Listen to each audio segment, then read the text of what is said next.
Hey everybody, this is Rykard here again, and welcome to another Pokemon Showdown narrated UU battle. In today's video, I'm actually going to be showing off my team, not just the silly thing that I did the other day, which I hope you thought was funny. But in this battle, I'm basically going to get to showcase quite a few things about how this team works, and certain things that I maybe didn't necessarily get to touch on in the other video where I explained this team.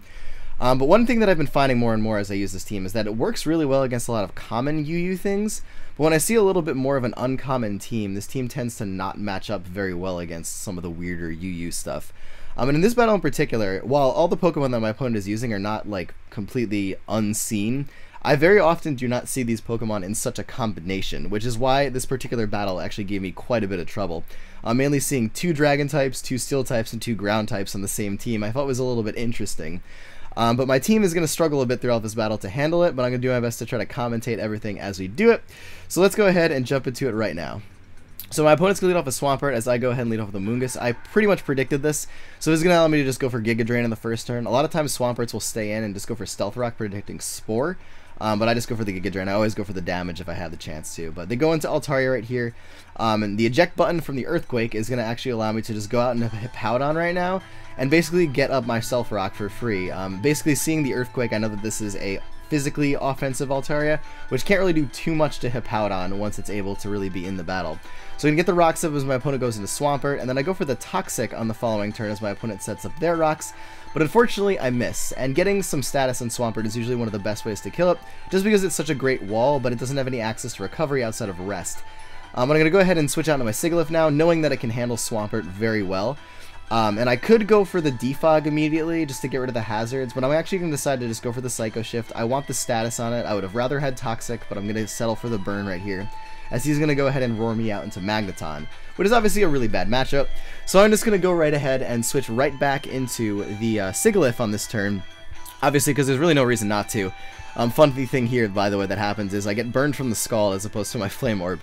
But knowing that this is a really good matchup for me, and knowing that I pretty much have a free defog right now, I'm going to go ahead and do it, just to get rid of the hazards. If I can keep them off the field, I might as well, even though I'm removing them from my opponents as well. But as he brings in Nidoking right here, I really don't have a safe switch into this.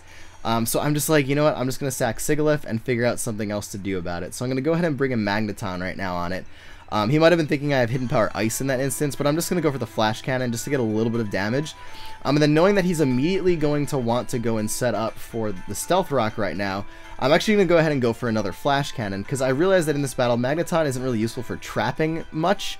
And I just want damage on the Swampert. I'm using a bunch of physical attackers in Stoutland and kommo-o, so the more damage I get on it, the better, and the easier it'll be for them to take it out later in the battle.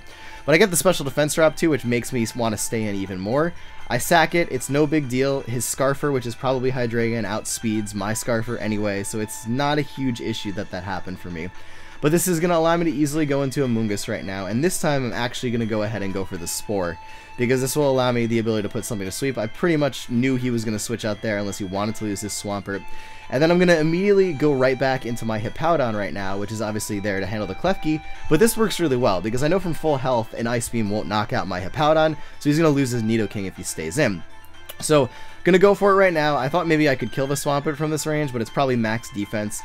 And then I stay in for a couple of turns here, kind of trying to figure out what is the best plan of action. I stay in for one turn, because I wanted to see how much damage Scald did. I now know it can do kind of a range, but after, as you see, obviously, I really didn't take anything from that after the slack off. I'm going to be brought back up to 99%, so it's not a big deal. This is why it would have been better to have Toxic on it, because I could have actually Toxic Sawed it with Hippowdon. But the key play of the battle is right now, where I go for the Stealth Rock, and I didn't necessarily have to do this here, but setting up these rocks is actually going to be one of the most important things that has happened in this battle. And I'm going to sacrifice my Hippowdon to do that. And as you see right here, the Sandstorm is running out, so I actually don't have access to Sand Rush anymore in my Stoutland, but it's not that big of a deal. So I'm going to go ahead and bring in my kommo-o right now, thinking I possibly have a chance to set up. I figured my opponent would want to go for the Scald as opposed to Roar in this situation, so I go ahead and set up the sub as my opponent brings in Hydreigon.